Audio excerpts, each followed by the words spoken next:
Okay, howdy folks. Right, we're going to try and do something a little bit different here as a project. Looking to make a trailer for my acreage. Now, I've been looking around on YouTube and I've seen a lot of real good sort of two-wheel trailers that people have made using a truck chassis as sort of the donor unit.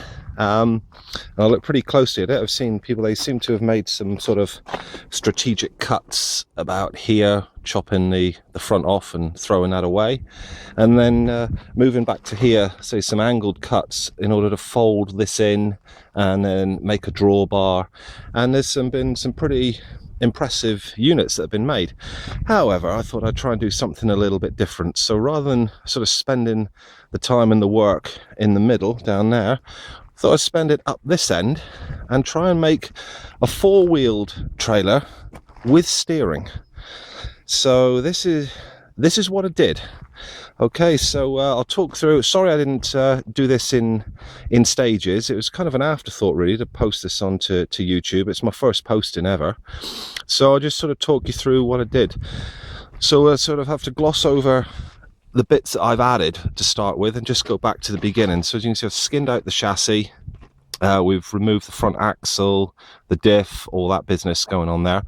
So this is the original part of the vehicle here. We've got the steering arm running across. We've got an idler here. And then the drive here from the powered steering box. Now, I wanted to keep this as a pivot point to maintain all the geometry. So all I did, I took this unit off and opened it up. And inside you find it's basically a power-assisted sort of rack and pinion type arrangement.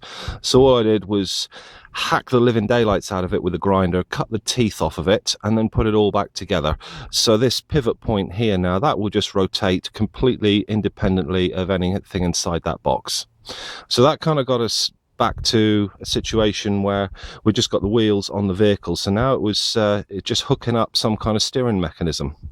So I read up online about something called Ackerman geometry, and it's a very clever guy who's worked out the steering angles for when you swing the wheels left and right. So I went back to the beginning and sort of said, right, okay, when we're traveling in a straight line, what's the pivot point that I need? So I went down into here, hope you can see down in here with the sunlight, in on the hub, and I've taken a measurement from the pivot point here of where the steering arm, the track rod, attaches onto the hub, and from there to the center line of the axle was 6 inches, and that was my governing measurement. So going back here then into where the action is, and apologies to any welders and engineers around. You'll see this is using all the rough steel that I had laying out around. This is a piece of a drawbar that I had laying around, so I've fixed that in across here, and we've gone here, and this is the main pin. This is where all the action sort of starts, because from this center line here to the center of this pin, which is welded onto the steering arm, that is 6 inches, the same as the measurement over on the hub. Okay, so that sort of established the pivot point, and really from there it was just a case of welding in a load of structural steel. So as you see at the back there, I had another old gash piece of steel. I just put that in there as a bit more support, and then moving forward we've got the pin sticking up here. Made this arrangement here with 2 bars for the pin to sit in the middle, so as these bars move that way, it'll take the pin with it and it moves the steering and so forth. Added a bit more steel on top here just to pick up the top of the pin, stop any twisting and deflection, and so that's the sort of the lateral movement. And then from an up and down point of view, I'll just swing around here to get a bit of a better angle.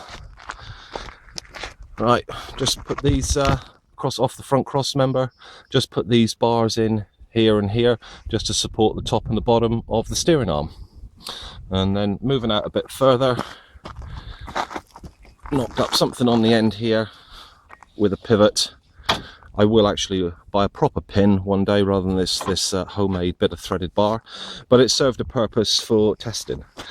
So that was it really. So I'm going to pause now, and I'm going to hook this up on the tractor and go for a little drive. Hopefully I'll be able to not drive into anything, and look behind me and just show you the steering just swinging around and watch the trailer following the tractor. Okay, don't know if you can still hear me now with the tractor chugging away, but you can see it's hooked up on my the one I made earlier. Little Blue Peter joke for you there. 3-point hitch attachment. So I like to just set it roughly all in a straight line. So now we're going to go for a drive.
And there we have it.